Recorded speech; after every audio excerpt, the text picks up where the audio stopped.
বিষয়ে গুরুত্বপূর্ণ আলোচনা হবে। আলোচ্য বিষয় রসুলের আদর্শই জান্নাত। কি বললাম বলেন তো? আরো জোরে। রসুল মুহাম্মদ সাল্লাল্লাহু আলাইহি ওয়াসাল্লামের আদর্শেই জান্নাত। এটা যদি কোরআনের আলোকে আলোচনা করি, কোরআনের একটা আয়াতই যথেষ্ট। এবং আল্লাহ সুবহানাহু ওয়া তাআলা বারবার কমপক্ষে কোরআনুল কারীমের মধ্যে 20খানা আয়াতের অধিক জায়গাতে একটা কথা বারবার ঘোষণা করছে, পৃষ্ঠায় পৃষ্ঠায়, ইয়া আইয়ুহাল্লাযীনা আমানু, হে বিশ্বাসীগণ, আতিউল্লাহ, আল্লাহর আনুগত্য করো, ওয়া আতিউর রাসূল, এবং রাসূলের অনুসরণ করো। দেখেন সূরা নিসা সূরা নম্বর 4 আয়াত নম্বর 65, আয়াত নম্বর 80, আয়াত নম্বর 59, আয়াত নম্বর 69, সূরা নূর আয়াত নম্বর 24, আয়াত নম্বর 60, সূরা আহজাব আয়াত নম্বর 36, সূরা আলী ইমরান আয়াত নম্বর 31, 32, 132, সূরা মুহাম্মদ আয়াত নম্বর 33। বারবার আল্লাহ সুবহানাহু ওয়া তাআলা তাগিদ দিচ্ছে মুসলিমদেরকে, ইয়া আইয়ুহাল্লাযীনা আমানু, হে বিশ্বাসীগণ, যারা তোমরা বিশ্বাস ইতিপূর্বে করে নিয়েছো। আল্লাহ কি ইহুদি খ্রিস্টানকে বলছে? না, যারা অন্ততপক্ষে ঈমান নিয়ে চলে এসেছে। তারপর ঈমানদারকে বারবার আল্লাহ সুবহানাহু ওয়া তাআলা এটা বোঝানোর চেষ্টা করছে, আতিউল্লাহ, আমার নবী যা কিছু নিয়ে এসেছে একদম হুবহু তার আনুগত্য অনুকরণ করো। আতিউল্লাহ ও আতিউর রাসূল, আল্লাহকেও মানো, সঙ্গে রসুলকেও মানো। তো এই আলোচনা কোরআনের এক আয়াত দিয়ে আমাদের যথেষ্ট মুসলিমদেরকে বোঝানোর জন্য যে না, প্রত্যেক মুসলমানের জন্য অলঙ্ঘনীয় দায়িত্ব যে তারা আল্লাহর রাসূলের আনুগত্য করবে, তাহলে আল্লাহ সুবহানাহু ওয়া তাআলা প্রত্যেক মুমিন ব্যক্তিকে জান্নাত দেবে। কোনো সন্দেহ আছে? কথা বলেন।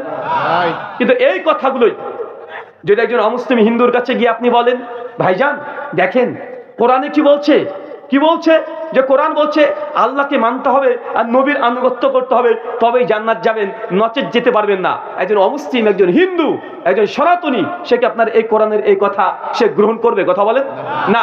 কিন্তু তাকে দাওয়াত দেওয়ার জন্য আমরা কোরআনুল কারীম থেকে এবং হাদিসে মুবারাকা থেকে যেমন তথ্য, যুক্তি, দলিল, প্রমাণ পেশ করব, পাশাপাশি তাদেরকেও আমরা যেন বুঝাতে পারি, বোঝার সুবিধার্থে তাদেরকেও তাদের ধর্মগ্রন্থ থেকে যদি আমরা দেখিয়ে দিতে পারি চোখে আঙ্গুল দিয়ে যে জান্নাতের রাস্তা, যদি জান্নাত দুনিয়ার কোনো মানুষ যেতে চায়, চাই সেটা হিন্দু, মুসলিম, বৌদ্ধ, ইহুদি, খ্রিস্টান, কোল, ভিল, মুচিমাত যেই হোক, একমাত্র নবী তার আদর্শ মানলে জান্নাত যাওয়া যায়, নচেত যাওয়া যায় না।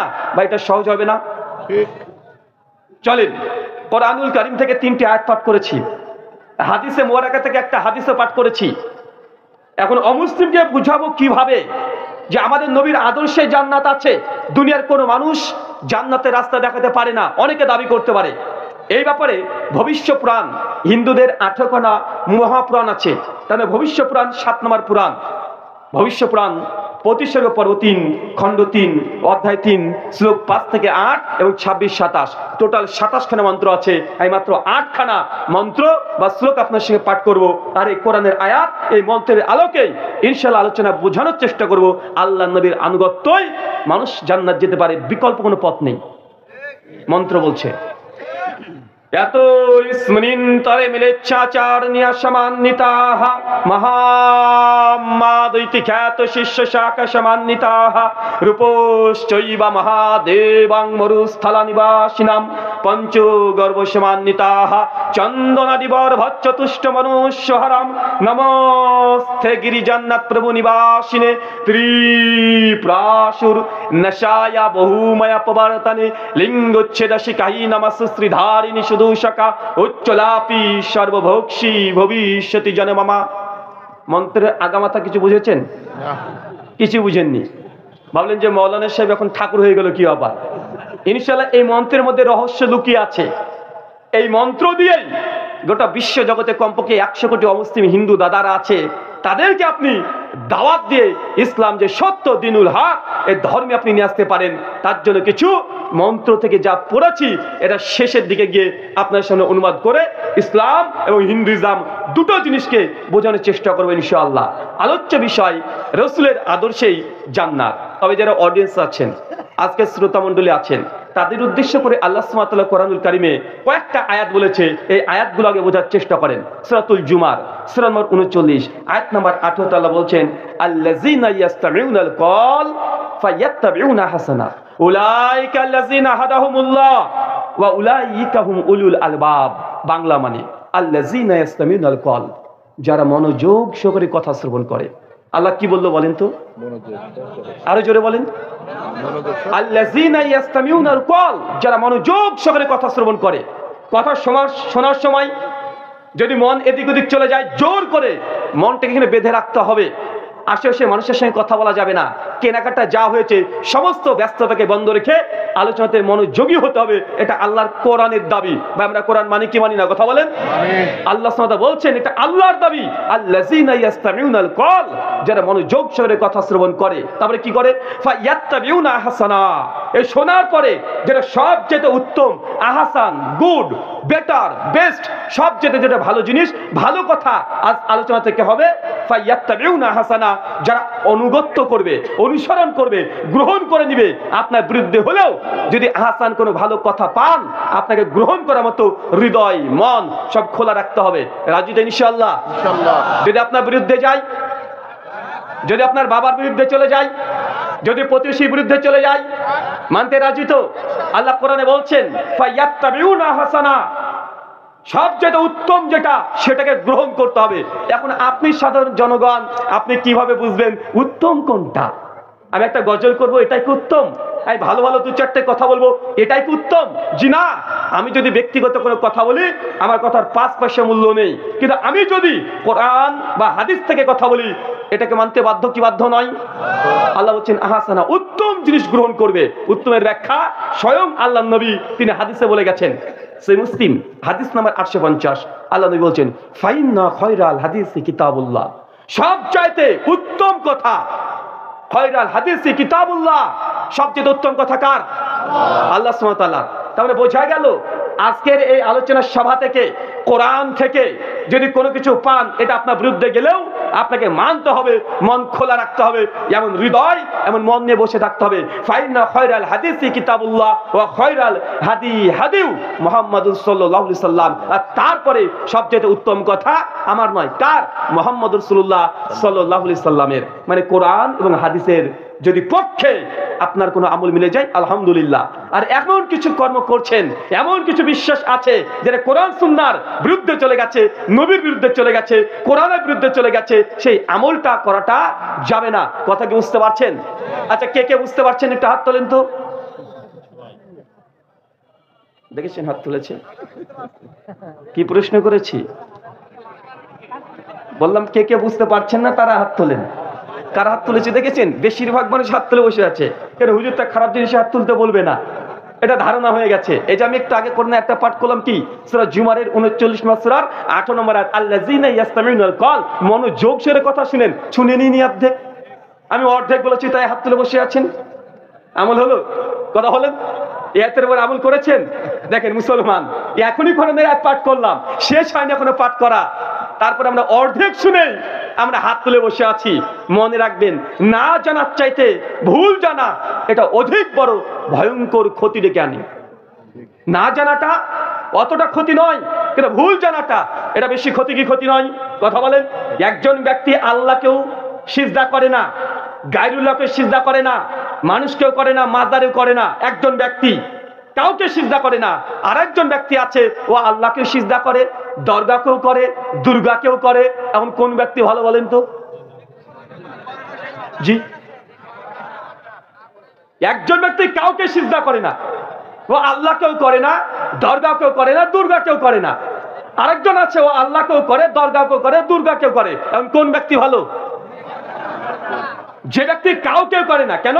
অন্তত সে শিরক করছে না। আর যে আল্লাহকেও করে, গায়রুল্লাহকেও করে, আল্লাহকে মেনে নিয়েছে আর গায়রুল্লাহকে মেনে নিয়েছে, এই ব্যক্তি শিরক করেছে, এ জাহান্নামে যাবে। সূরা নিসা আয়াত নম্বর 48, আয়াত নম্বর 16। কিন্তু যে ব্যক্তি আল্লাহকে সিজদা করে নাই, গায়রুল্লাহকেও করে নাই, যদি নেককার পরেজগার ভালো ভালো কিছু কর্ম করে থাকে, আল্লাহ চাইলে তাকে ক্ষমা করে দিতে পারে কি পারে না? পারে। কিন্তু যে আল্লাহকেও সিজদা করেছে, দুর্গাকেও করেছে, দরগাকেও করেছে, তার ক্ষমা হবে? কথা বলেন, তার ক্ষমা হবে না। তাই না জানার চাইতে ভুল জানাটা অধিক ভয়ঙ্কর বড় ধরনের আমাদের সমাজে ক্ষতি ডেকে আনছে। কয়েকটা উদাহরণ দিই, তারপরে বোঝানোর চেষ্টা করছি। আচ্ছা, আপনাদের এলাকাতে দেখবেন যখন মনসা পূজা হয় বা যে কোনো পূজা হয়, বা ক্ষেত খামারে যেমন গরু চড়ে, গরু বোঝেন? গরু চড়ে, ওই সময় গরুর দুধ সাপ খেয়ে নেয় না মাঝে মধ্যে? হ্যাঁ, কি বল, কথা আসছে না তো? তাই তো, দেখেন মাশাআল্লাহ, গরুর দুধ সাপে খেয়ে নিচ্ছে। আবার সিনেমাতে তো দেখা যায় না ভাইজান?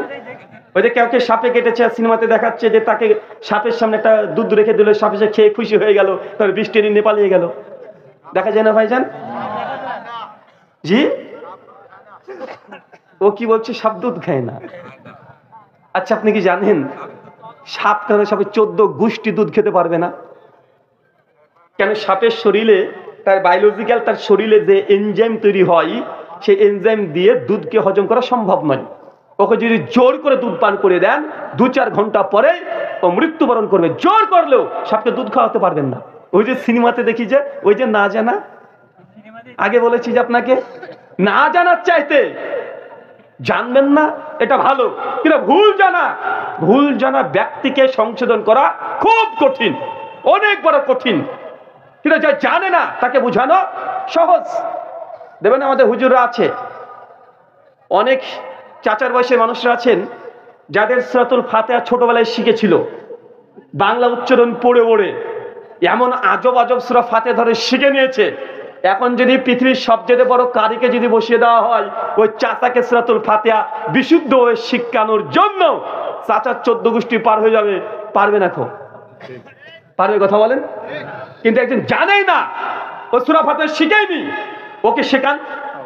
ও যদি পড়তে নাও পারে, শুনে শুনে ও বিশুদ্ধ সূরাতুল ফাতিহা শিখতে পারবে কি পারবে না? পারবে। তাহলে বোঝা যাচ্ছে এটা যে না জানার চাইতে ভুল জানাটা এটা বেশি ক্ষতিকর। আমাদের সমাজে এরকম অনেকগুলোই আছে। আর একটা উদাহরণ দিই। আচ্ছা বলো তো, 14 ফেব্রুয়ারি কি? আরে জোরে বল রে ভাই। ভালোবাসা দিবস। কি দিবস? ভালোবাসা দিবস। আচ্ছা, ভালোবাসা দিবস 14 ফেব্রুয়ারি। ভালোবাসা দিবসের ইংলিশ ট্রান্সলেশন করলে কি হবে? Valentine day. কোন ডিকশনারিতে রে ভাই পৃথিবীর? ভালোবাসা দিবস ইংলিশ করলে হয় কি? লাভ ডে। কি হয় বলেন? কি হয়? ভালোবাসা দিবস মানে কি? ইংলিশ লাভ ডে, বা বিশ্ব ভালোবাসা দিবস, ইন্টারন্যাশনাল লাভ ডে। কিন্তু আপনার ভ্যালেন্টাইন ডে এর বাংলা অনুবাদ করছেন ভালোবাসা দিবস। কোথা থেকে? বুঝতে পারলাম না। ভ্যালেন্টাইন ডে এটার বাংলা অনুবাদ করছেন ভালোবাসা দিবস, কিন্তু আসলে ভালোবাসা দিবসের ইংরেজি করেন হবে লাভ ডে, বা ওয়ার্ল্ড লাভ ডে, বা ইন্টারন্যাশনাল লাভ ডে। এটাই তো হওয়ার কথা, তাই না ভাইজান? কিন্তু ভালোবাসা দিবস বলে বাঙালিদের মধ্যে সুশীল সমাজরা প্রচার করে বোঝানোর চেষ্টা করছে 14 ফেব্রুয়ারি বিশ্ব ভালোবাসা দিবস। এটা প্রচার করা হয় কি হয় না? এটা হয়। আসলে বিশ্ব ভালোবাসা দিবস নয়, এটা হচ্ছে বিশ্ব লুচ্চা দিবস। ভ্যালেন্টাইন ডে এর সঙ্গে ভালোবাসা দিবসের কোনো সম্পর্ক নেই, মানেটাও নেই। তারপরে বাঙালিরা, আমরা এটা বলছি কি বলছি না? ওই যে না জানার চাইতে বলেছি ভুল জানাটা বেশি ভয়ঙ্কর, ক্ষতিকর। এরকম হাজার আপনার তথ্য যুক্তি প্রমাণ দেওয়া যাবে যে সমাজে আমরা জানি ভুল। আপনি একটু ধরে দিলেই আপনি বুঝতে পারবেন। আচ্ছা বলেন তো, কোরআনে কতগুলো সূরা আছে? কতগুলো? 114টা। আচ্ছা, কোরআনে কতগুলো আয়াত আছে? আরো জোরে। 6666। মাশাআল্লাহ। আচ্ছা, হাত তোলেন তো, এই পক্ষে কতজন আছেন? আরে হাত তুলেন না। এই দেখেন, ভয় তুলে না। এবার বলছে হুজুর তো আগে বলে দিয়েছে, যা বলবে ভুল। সাপে বিষ খায়, এই সাপে দুধ খায় না, এ নতুন শুনলাম। আপনি চেষ্টা করলেও খাওয়াতে পারবেন না। যারা বায়োলজি নিয়ে পড়াশোনা করেছে, যার ডাক্তার আছে, তাকে জিজ্ঞাসা করবেন, ও আপনাকে বলে দিবে সাপ কখনো দুধ খেতে পারে না। সিনেমাতে দেখায় কি, ওটা পানি খায় সাদা রং মিশিয়ে দিয়ে। আমাদের ইন্ডিয়াতে আজ থেকে 7 বছর আগে কিছু মেডিকেল ডাক্তাররা তারা আন্দোলন করেছিল একটা কুসংস্কারের বিরুদ্ধে। একটা সংস্থা আছে ইন্ডিয়াতে, তো তাদের বিভিন্ন কুসংস্কারের বিরুদ্ধে তারা কথোপকথন করে। তার মধ্যে নিউজটা এসেছিল যে বিভিন্ন মন্দিরে একদম হাজার হাজার কুইন্টাল দুধ সাপকে দেয়। ওরা একটা গবেষণা করেছে যে কি ব্যাপার, আমরা তো বললাম সায়েন্সে সাপ দুধ খেতে পারে না, কিন্তু এই তো মন্দিরে লক্ষ লক্ষ কুইন্টাল দুধ ছড়ে চলে যাচ্ছে। কিভাবে যাচ্ছে? ওরা টেস্ট করে দেখছে যেগুলো দুধ তো দিচ্ছে আসলে দুধ না, ওগুলো পানির সঙ্গে সাদা রং মিশানো। কথা বুঝতে পারলেন না ভাইজান? তা আমাদের সমাজে অনেকগুলো এরকম ভুল মেসেজ বার্তা আগে থেকে আছে। এই ভুলগুলোকে সংশোধন করা অনেক বড় কঠিন কাজ। যেমন একজন ব্যক্তি যদি অশুদ্ধভাবে কোরআন আগে শিখে নাই, তাকে শুদ্ধভাবে কিরাত শেখানো অনেক জটিল কঠিন কাজ। ঠিক একইভাবে সমাজে যত কুসংস্কার আছে এগুলো দূর করে সঠিক সুন্নাহ প্রতিষ্ঠা করা অনেক কঠিন টাফ বিষয়। আল্লাহ সুবহানাহু ওয়া তাআলা তুমি আমাদেরকে বোঝার তৌফিক দান করে, সকলে বলি আমিন। কোরআনে ৬২৩৬টা আয়াত আছে, ৬৬৬৬ না। আজকে এই কোরআন মাজিদ আপনার আছে, বা আপনার বাবা যে কোরআন মাজিদ পড়ছিল ওই কোরআন মাজিদটাকে আজকে আপনি 10টা মিনিট সময় ব্যয় করে একটু ক্যালকুলেটর নিয়ে প্রত্যেক সূরাটাকে আপনি একটু আয়াতগুলোকে গণনা করবেন, ৬৬৬৬ পাবেন না। কতগুলো পাবেন কথা বলেন? ৬২৩৬। মানে আপনাকে বোঝানোর চেষ্টা করলাম, এতক্ষণ ধরে সময় ব্যয় করলাম যে সমাজে আমাদের মধ্যে অনেক ভুল মেসেজ আছে, কিন্তু আমরা সেটা জানি না। আল্লাহ সুবহানাহু ওয়া তাআলা আমাদের মিথ্যা থেকে সত্যের পথে আসার তৌফিক দান করো, সকলে পড়ি আমিন। সম্মানিত সুধী, আলোচ্য বিষয় মুহাম্মদ সাল্লাল্লাহু আলাইহি সাল্লামের আনুগত্যে আদর্শেই জান্নাত। দুটো কথা মনে রাখেন এবার। আল্লাহ সুবহানাহু ওয়া তাআলা যুগে যুগে অজস্র নবী রাসূল পাঠিয়েছেন। মিসকাত আল মাসাবি, কিতাবুল আম্বিয়া, হাদিস নাম্বার 5737 আল্লাহ নবী বলছেন আমার পূর্বে প্রায় 1,24,000 নবী এবং রাসূল এসেছে। সনদের মধ্যে কিছুটা দুর্বলতা আছে, তার মানে বোঝা গেল আমাদের নবীর পূর্বে কতগুলো নবী এসেছে? আরো জোরে কতগুলো? 1,24,000 নবী রাসূল এসেছে। আর সঙ্গে সঙ্গে এটাও জেনে রাখেন, যখন যে নবী এসেছে তখন সেই নবীর আনুগত্য অনুসরণই কেবলমাত্র একমাত্র নাজাতের পথ, জান্নাতের পথ, বিকল্প কোনো পথ ছিল না। যখন নবী মূসা আলাইহিস সালাম আসলেন তো নবী মূসা আলাইহিস সালামকে মেনেই সেই সময়ের মানুষকে জান্নাত যেতে হতো। যখন নবী ঈসা আলাইহিস সালাম আসলেন সেই সময় নবী ঈসা আলাইহিস সালামকে মেনেই মানুষকে জান্নাত যেতে হতো। এখন কোন নবীর সময়? এখন কোন নবীর সময়? এখন মুহাম্মদ রাসূলুল্লাহ সাল্লাল্লাহু আলাইহি সাল্লামের সময়। এখন যদি কোনো মানুষ জান্নাত যেতে চায়, একজন ব্যক্তির আনুগত্য আদর্শে জান্নাত, তার নাম নবী মুহাম্মদ রাসূলুল্লাহ সাল্লাল্লাহু আলাইহি সাল্লাম। উদাহরণ একটা দিই আপনাদের। এর আগের প্রধানমন্ত্রী একজন ছিলেন, তার আগের একজন প্রধানমন্ত্রী ছিলেন, এখন আপনাদের অন্তর্বর্তী সরকার তিনি আছেন। এখন বাংলাদেশের কোনো ব্যক্তি যদি উঠে বলে যে আমি এই সরকারকে মানি না, ভাই সে ক্রাইম করলো না? ও যদি বলে পূর্বের সরকার যে আছে তাকে মানি, এটা ক্রাইম না? ক্রাইম। ঠিক একই ভাবে এখন কেউ যদি বলে যে আমরা মুহাম্মদ সাল্লাল্লাহু আলাইহি ওয়াসাল্লামের সময় বুঝলাম কিন্তু নবীকে মানি না, আমরা মানবো ঈসা নবীকে, ভাই সে গোমরা পথভ্রষ্ট না? কিছু সমাজে আছে না ভাইজান, অনেকে বলে, যেমন খ্রিস্টানদের মধ্যে আছে, তারা বলে আমরা যিশুকে মানি, আমরা ঈসাকে মানি, আমরা প্রফেট মুহাম্মদকে মানি না। আবার অনেকে বলে যে আমরা মুহাম্মদকে বিশ্বাস করি কিন্তু আমরা ঈসা নবীর উম্মত। ভাই সমাজে আছে না নাই? আছে না নাই? আছে। তার মানে বোঝা গেল যখন যে নবীর সময় তার আনুগত্য, তার আদর্শেই জান্নাত, এছাড়া কোনো দ্বিতীয় কোনো পথ বা রাস্তা নেই। আল্লাহ সুবহানাহু ওয়া তাআলা এই পয়েন্টটা বোঝার তৌফিক দান করো, সকলে পড়ি আমিন। আমি আস্তে আস্তে আপনার বোঝানোর চেষ্টা করছি, বুঝতে থাকেন। একটা একটা ধাপিতে উঠতে থাকলেই ইনশাআল্লাহ আপনি বুঝে নেবেন যে রাসূলের আদর্শ কত বড় মূল্যবান জিনিস। সহিহ বুখারী 1594 নম্বর হাদিস। ওমর ইবনুল খাত্তাব রাদিয়াল্লাহু তাআলা আনহু একদিন হাতে লাঠি নিয়েছেন। কি বলেন তো? লাঠি নিয়েছেন। লাঠি নিয়ে হাজরে আসওয়াদ, হাজরে আসওয়াদ বোঝেন, কাবা শরীফ আছে, তার পাশে হাজরে আসওয়াদ লাগানো আছে দেওয়ালে। আর ওমর ইবনুল খাত্তাব রাদিয়াল্লাহু তাআলা গিয়ে হাজরে আসওয়াদকে এইভাবে চুখাচ্ছে, এইভাবে তাই ঠেকাচ্ছে, আর হাজরে আসওয়াদকে উল্লেখ করে বলছে যে হাজরে আসওয়াদ তুই আমার কল্যাণও করতে পারিস না, আবার ক্ষতিও করতে পারিস না।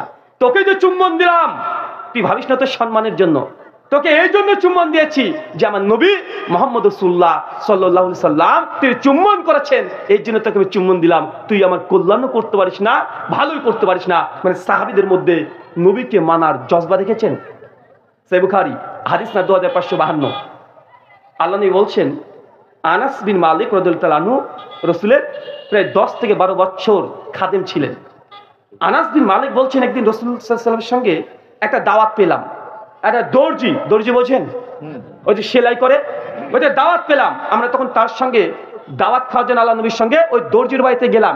অনেক রকমের খাবার, চিন্তা করেন আল্লাহ নবীকে দাওয়াত দিয়েছে, খাবার কি কম রান্না করবে? কথা বলেন, অনেক খাবার রান্না করেছে। আনাস বিন মালিক বলছেন যে আল্লাহ নবীকে আমি দেখলাম তিনি সমস্ত খাবারগুলোকে সরিয়ে দিয়ে মাংসের মধ্যে কিছু লাউ, কদু রান্না করেছে, আর আল্লাহ নবী আলাইহিস সালাম মাংসকে সরিয়ে দিয়ে ওই কদু তুলে তুলে তিনি খাচ্ছেন। আমি আনাস বিন মালিক সেটা দেখে আমি ওই পাত্রে চুবিয়ে আমি মাংস সরিয়ে দিয়ে আমি লাউ টুকরাকে আমি খাচ্ছিলাম। সেই দিন থেকে সবচেয়ে প্রিয় খাবার আমার লাউ। এটা কার কথা বলেন তো ভাইজান? আনাস বিন মালিকের কথা। আমার প্রশ্ন, আল্লাহ নবীকে সাহাবীরা এত ভাবে আনুগত্য করত, অনুসরণ করত, কে কি খাবেটা তার নিজস্ব পার্সোনাল ম্যাটার। যতক্ষণ না নবী হারাম করছে, যে কোনো খাবার আপনার রুচিতে লাউ ভালো লাগতে পারে, খারাপও লাগতে পারে, কিন্তু আনাস বিন মালিক বলছে আমি আমার নবীকে দেখেছি তিনি লাউ খেতে, কদু খেতে, সেই দিন থেকে আমি লাউ এই খাবারকে সবচাইতে আমি স্পেশাল ভাবে আমার জন্য গ্রহণ করে নিয়েছি। এরকম আনুগত্য করা যাবে? করা যাবে তো ইনশাআল্লাহ। নবী যতটুক দিয়েছে আমরা ততটুকু খুশি থাকবো তো ইনশাআল্লাহ। নবী যা দেয় নাই, যতই ভালো হোক না কেন, যতই সেটা ভালো হোক না কেন, ভালো মনে হতে পারে, সোনার চাইতে সিটি গোল্ড দেখতে ভালো কি ভালো নয়? সোনার চাইতে সিটি গোল্ড এটা অনেক দর্শনদারি হয় কি হয় না? হয়। কিন্তু সোনা সোনাই, আর সিটি গোল্ড সিটি গোল্ড। তার মানে আপনাকে আগে থেকে হৃদয়কে ক্লিয়ার রাখেন যে আমার নবী যা দিয়েছে এতটুকুই খুশি থাকতে হবে। অতিরিক্ত কোনো কিছু যদি করি এটা কল্যাণ আনতে পারে না, বরং এটা ক্ষতি হতে পারে। একটা উদাহরণ দিলে আপনি বুঝতে পারবেন। ভাই বলেন তো, প্রতিদিন আপনারা কত রাকাত নামাজ পড়েন ফরজ? আরো জোরে। 17 রাকাত। চাচা শুক্রবারে কত রাকাত? 2 রাকাত। তো টোটাল কত হলো শুক্রবারের দিন? 15 রাকাত।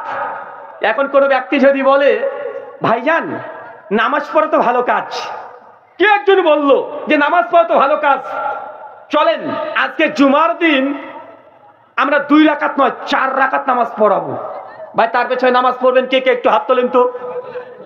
কেউ পড়বেন না কেন? নামাজ পড়া ভালো কাজ না? কথা বলেন। নামাজ পড়া ভালো কাজ তো অনেক মানুষের ধারণা এইটা, আরে ভালো কাজ, কোরআনে নেই তো কি হয়েছে, হাদিসে নেই তো কি হয়েছে, ভালো কাজ করলে ক্ষতি কি?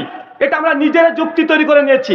এটা ভালো ইবাদত। আপনি জানেন যে নামাজ পড়া ভালো কাজ, নিজের ইচ্ছে মতো যে নামাজ পড়েন আল্লাহ কবুল করবে। আপনি জানেন কুরবানি করা ভালো কাজ, কিন্তু এখনই যদি মনে করেন কুরবানি করা ভালো কাজ, আগামীকাল আমরা কুরবানিটা জবাই করে দেবো, আল্লাহ কুরবানি গ্রহণ করবে। ফিতরা দেওয়া ভালো কাজ, কেউ যদি মনে করে ফিতরা দেওয়া তো ভালোই কাজ, চলেন আমি এখনই ফিতরাটা আদায় করে নেব, বা রমজান মাসের প্রথম রোজার দিনে এই ফিতরা আদায় করে নেব, বা তার ফিতরা গ্রহণ হবে না। তার মানে বোঝা যাচ্ছে ইসলামী সিস্টেম আল্লাহ নবী যতটুকু দিয়েছে ততটুকু খুশি থাকতে হবে। সূরা হাসর সূরা নম্বর 59 আয়াত নম্বর 7 আল্লাহ বলছেন মা আতাকুম রাসূলু ফাকুযুহু ওয়া মা নাহাকুম আনহু ফান্তাউ। আমার নবী তোমাদের যতটুকু দিয়েছে ততটুকুই গ্রহণ করে নাও, যা দেয় নাই তা বর্জন করে দাও। জানি নামাজ পড়া ভালো কাজ, কিন্তু কেউ জুমার নামাজ 2 রাকাতের জায়গায় 4 রাকাত পড়লে নেকি হবে না গুনাহ হবে? তার মানে বোঝা গেল নামাজ পড়লে গুনাহ হয়। কোন সময়? নবীর আনুগত্য না করলে, নবীর আদর্শকে বর্জন করে দিয়ে নিজের নাফসের মতো যদি আপনি আনুগত্য করতে চান, 2 রাকাতের জায়গায় 4 রাকাত পড়তে যান, নামাজ তো বাতিল, তো বাতিল, গুনাহ হবে, পাপ হবে, ফেরেশতা কবরে দুমদাম 4-6 মারতেও পারে। আপনাদের এই ভুল ধারণাকে দূর করতে হবে। কে কোন জিকির দিয়েছে কখনো জিজ্ঞাসা করলেন না? কোরআনে আছে না নাই? হাদিসে আছে না নাই? বা এমন আছে না নাই? কথা বলেন। আপনি কোরআন সুন্নাহ দেখতে হবে যে আমার নবী তিনি জিকির করেছে কিনা, সাহাবা রাদিয়াল্লাহু আনহুমরা এই জিকির করেছে কি করে নাই। আপনি মনে করেন জিকির করা ভালো কাজ, কেউ অবিশ্বাস করে না। কোরআন হাদিসে হাজার হাজার জিকির আছে, জিকিরের ফজিলত আছে, কিন্তু আপনি যদি নিজের মন করে একটা ব্যাখ্যা করে একটা নির্দিষ্ট সময়কে নিয়ে নিয়ে নিজে নিজে আপনি ইচ্ছা মতো এতবার জিকির করতে শুরু করে দেন, নেকি হবে না গুনাহ হবে? ওই যে 4 রাকাত নামাজ জুমার দিনে পড়লে গুনাহ হয়, মাগরিবের নামাজ 3 রাকাত ফরজ, কেউ যদি 4 রাকাত পড়তে চায় নামাজ ভালো কাজ, তারপরে 1 রাকাত বাড়িয়েছেন, আল্লাহকে সিজদা দিচ্ছেন, তারপরে গুনাহ হবে। কিন্তু অনেক মানুষ আমরা এটা বুঝি না, আমরা নিজের অন্তরে না এটা এটা ভালো কাজ। কোরআন সুন্নাহ দেখার কি দরকার বাবু? কেন আমাকে কোরআন সুন্নাহ দেখতে হবে? কেন আমি এটা দেখবো? ভাই এমন আছে না সমাজে? আছে। আল্লাহ এই শ্রেণী মানুষের জন্য কোরআনে একটা আয়াত অবতীর্ণ করেছেন। কি বলছেন? সূরা বাকারা সূরা নম্বর 2 আয়াত নম্বর 177, সূরা মাইদা আয়াত নম্বর 104 আল্লাহ বলছেন ওয়াইজা কিলা লাহুম তাআলাউ মানজালাল্লাহ ওয়া ইলা রাসূল ক্বালু হাসবুনা মা ওয়াজাদনা আলাইহি আবাআনা। আল্লাহ বলছেন কিছু সমাজে মানুষ থাকবে ওয়াইজা কিলা লাহুম, হে নবী তখন মানুষকে যখন আপনি ডাকবেন, আসেন এইদিকে আসেন, আনজালাল্লাহ, যা আল্লাহ অবতীর্ণ করছেন মানে কোরআন, ওয়াইলার রাসূল, এবং রাসূলের দিকে কিছু মানুষ তখন দাঁড়িয়ে এই কথা বলবে, হাসবুনা, আমাদের জন্য তো যথেষ্ট, মা জাদনা আলাইহি আবাআনা, আমরা তো সেটা পেয়ে যথেষ্ট, ওটা পেয়ে খুশি, যার উপরে আমাদের বাপ দাদাকে পেয়েছি, আমার বাপ দাদারা যে আমল করেছে, যেই পথে ছিল, যেইভাবে বলে গেছে আমরা ওটাই করব, কি কোরআনে আছে কি হাদিসে আছে এটা দেখার দরকার নেই। ভাই এই কথা কাকে বলছে?